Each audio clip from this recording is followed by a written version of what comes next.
আৰু এটা কথা যদি আমি লক্ষ্য কৰোঁ, এই অহংকাৰটো কেতিয়াবা কোনো অৱস্থাত ডাঙৰ হৈ দেখুৱাবলৈ চেষ্টা কৰে আৰু কেতিয়াবা এই অহংকাৰটো কেতিয়াবা একেবাৰে সৰুৰ নিচিনা হৈ পৰে।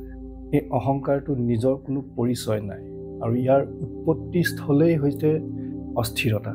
আৰু তেনে অৱস্থাত অহংকাৰটোৱে আমাক শাসন কৰিলে আমি অত্যন্ত মনোকষ্ট পাওঁ, জীৱনৰ ভুল দিশে আগবাঢ়ি যাওঁ। নমস্কাৰ সকলোকে।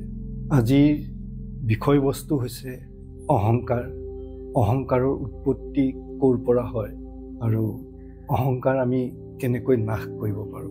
প্ৰথম কথা, যদি আমি অহংকাৰৰ উৎপত্তিটো বিচাৰি চাওঁ, আমি দেখিম যে অহংকাৰ য'ৰ পৰা উৎপত্তি হয় সেই উৎপত্তি স্থলবিলাকেই হৈছে অস্থিৰ। আমি যিবিলাক বস্তুক লৈ অহংকাৰ কৰোঁ, কোনো পাৰ্থিৱ ভৌতিক বস্তুৱে বা নিজৰ শৰীৰটোকে লৈ, এই গোটেইবিলাক হৈছে অস্থিৰ, খন্তেকীয়া।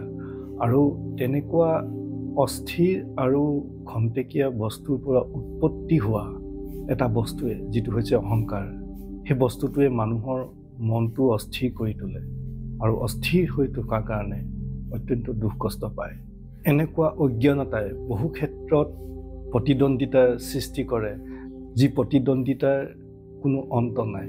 উদাহৰণস্বৰূপে, আপুনি যদি কিবা এটা কিনি মোৰ আগত দেখুৱাইছে, মই অহংকাৰৰ বশৱৰ্তী হৈ তাতোতকৈ এটা বেছি দামী বস্তু কিনি আপোনাক দেখুৱাবলৈ চেষ্টা কৰিম। কাইলৈ আপুনি আকৌ মোক সেনেকুৱা এটা দেখুৱাবলৈ চেষ্টা কৰিব। এই যিখন অহংকাৰৰ প্ৰতিদ্বন্দ্বিতা, অজ্ঞানতাৰ অহংকাৰৰ প্ৰতিদ্বন্দ্বিতা, ইয়াৰ কোনো অন্ত নাই। আৰু সেইখনত আমি যদি প্ৰতিদ্বন্দ্বিতা কৰি থাকোঁ, আমি নিজেই আমাৰ জীৱনত মনোকষ্ট পাওঁ আৰু আমাৰ জীৱনৰ প্ৰকৃত দিশৰ পৰা আমি আঁতৰি যাওঁ। প্ৰতিদ্বন্দ্বিতা কৰিব লাগে, য'ত প্ৰতিদ্বন্দ্বিতা কৰা উচিত তেনে ক্ষেত্ৰত প্ৰতিদ্বন্দ্বিতা কৰিব লাগে। কিন্তু মানুহৰ আটাইতকৈ ডাঙৰ প্ৰতিদ্বন্দ্বী হৈছে সেই ব্যক্তিজন নিজেই। আজি ময়ে মোৰ আটাইতকৈ ডাঙৰ প্ৰতিদ্বন্দ্বী। মানুহৰ প্ৰতিদ্বন্দ্বিতা নিজৰ লগত। যোৱাকালি যিটো মই আছিলোঁ, সেই মইটোৰ লগত আজিৰ মইটো প্ৰতিদ্বন্দ্বিতা। কেনেকৈ এই আজিৰ মইটো যোৱাকালিৰ মইটোতকৈ এটা সঠিক দিশত আগবাঢ়িব পাৰে। সঠিক দিশত আগবাঢ়িবৰ কাৰণে নিজৰ গুণবিলাকৰ উৎকৰ্ষ সাধন কৰিব লাগিব।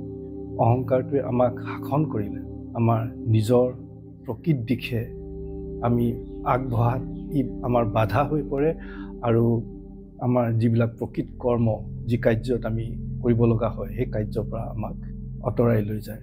আৰু এই অহংকাৰটো একেবাৰে নাশ কৰা সম্ভৱ নহয় যেতিয়ালৈকে ঈশ্বৰ প্ৰাপ্তি বা জীৱনমুক্ত নহয়। কিন্তু তাক নিজৰ শাসনত ৰাখিব পাৰি। কেনেকৈ? প্ৰথম কথা হ'ল, আমি সেই অজ্ঞানতাৰ অহংকাৰটোক প্ৰশ্ৰয় নিদি নিজৰ যি প্ৰকৃত কৰণীয় কাৰ্য, নিজৰ যি কৰ্তব্য, সেই কৰ্তব্যৰ দিশতহে মনোনিৱেশ কৰাটো উচিত। আপুনি যাকেই আৰাধনা কৰে, যাকেই আপুনি আৰাধ্য বুলি মানি চলে, তেওঁক যদি তেওঁৰ ওচৰত যদি সমৰ্পণ কৰে, তেওঁৰ পৰা দুটা কথা শিকি সেই কথাকেইটা যদি জীৱনত আঁকোৱালি লয় আৰু সেইজনক সাৰথি কৰি নিজৰ কৰ্তব্যত আগবাঢ়ে, তেতিয়া অহংকাৰটো বহু পৰিমাণে আঁতৰি থাকে আৰু আমাৰ প্ৰকৃত দিশত আমি আগবাঢ়িব পাৰোঁ। আৰু আপুনি যদি আপোনাৰ কাৰ্যখিনি আপোনাৰ আৰাধ্যজনৰ চৰণত দিয়ে, মনেৰে, এটা পবিত্ৰ মনেৰে আৰু নিজৰ কাৰ্যত আগবাঢ়ি গৈ থাকে, আপোনাৰ আৰাধ্যজনৰ পৰা দুটা কথা শিকি, তেতিয়াহ'লে অহংকাৰটোৱে আপোনাক আমনি নিদিয়ে। আৰু এটা কথা হৈছে, ভুলে দুখে গুণেই মানুহে বহু ক্ষেত্ৰত জানি শুনি ভুল কাৰ্য নকৰে। আৰু ভুলে শুদ্ধই বা দুখে গুণেই মানুহক যদি আমি মানুহ বুলি আদৰি ল'ব পাৰোঁ বা গণ্য কৰিব পাৰোঁ, তেতিয়াও এই অহংকাৰটোৱে আমাক আমনি নিদিয়ে। কাৰণ মনত ৰাখিব, কোনো মানুহেই, কোনো ব্যক্তিয়েই জন্মতে মহাপুৰুষ হৈ নাহে। সকলোৱে এখোপ এখোপকেই আগবাঢ়ে আৰু তাৰ লগতে মনটোক সুখাদ্য দিয়াৰ প্ৰয়োজন। তাৰ কাৰণে সৎসংগ লাগে, যি সংগই আমাক দুষ্ট সংগৰ পৰা আঁতৰাই ৰাখে আৰু জীৱনৰ সঠিক পথ দেখুৱাত সহায় কৰে। কথাখিনি এবাৰ বিচাৰ কৰি চালে সকলোৰে ভাল হ'ব বুলি ভাবোঁ। নমস্কাৰ।